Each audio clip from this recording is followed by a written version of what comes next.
showing and telling is not an either or. It's like a dial. So fear isn't just what the character feels, it's what the body does. So small physical reactions and actions can instantly convey tension. So instead of she was terrified, let's say if she's seen a knife in a drawer, we can actually show that through physical cues.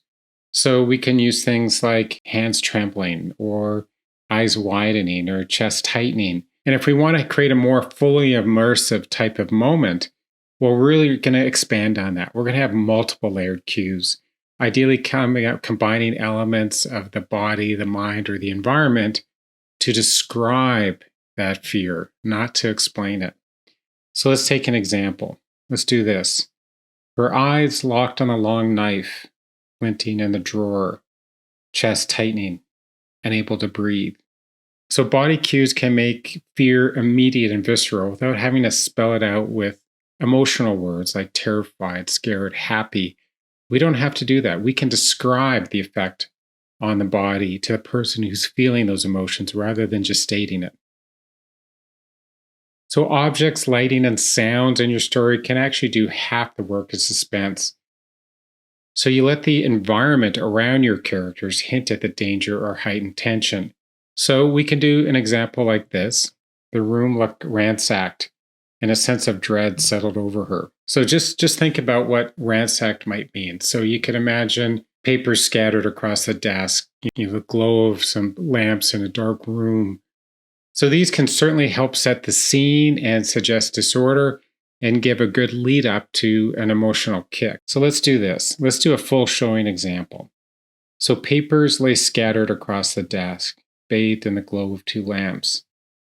Drawers stood open, emptied. A page had been torn from the notebook on top. No, she whispered. So here we have those visual cues. We're not saying the place is ransacked, we're describing it. And then it's the character's reaction, the whispered no. This actually really immerses the reader in the tension and stakes of the scene because the character reaction and what's happening makes the reader feel that suspense and it feels cinematic and real. However, you don't always have to show every sentence and immerse the reader there. Sometimes for speed, for pacing, for even emotional punch, telling can be a great way to do it in the story. For example, we can do a showing way instead. We can go, her stomach sank, fingers clenched, and the room seemed to tilt around her as she realized the truth. Or we could be more telling and get right to the punch. Mark had lied. Using telling for rapid decisions, for judgments, showing instincts, and really heighten that suspense. So let's see that in practice. Build tension in your novel. Let's set her up by walking into a dark room and then use some of the examples we had. Okay, so let's try her hands trembled as a flashlight wavered, shadows flitting against the walls. Papers lay scattered across the desk, a page torn from the notebook. Her eyes locked on the long knife glinting in the open drawer, chest tightening, unable to breathe. Mark had lied. So here I went from partial showing to showing and then went straight to telling, all in one paragraph. And I let the telling be that big emotional punch because I don't want to beat around the bush and really get the readers to infer it. I want that to be the central piece. And I could even end a chapter here to really build on that suspense. So create a mini cliffhanger. Paragraph here shows how you can layer in partial showing to showing back to a narrative judgment or telling to control the pacing, tension, and reader engagement all in one scene. And you're going to be doing this throughout your novel.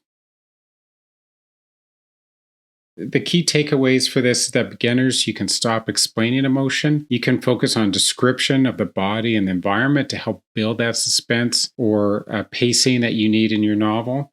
And then you can become more of an advanced writer. And for those, you can use the dial of showing intentionally for stakes, pacing, and tension, but also using telling too in the right moments. So in the comments, feel free to show how you'd go from telling to showing in one paragraph. And if you happen to like these videos, click like and subscribe. Happy writing.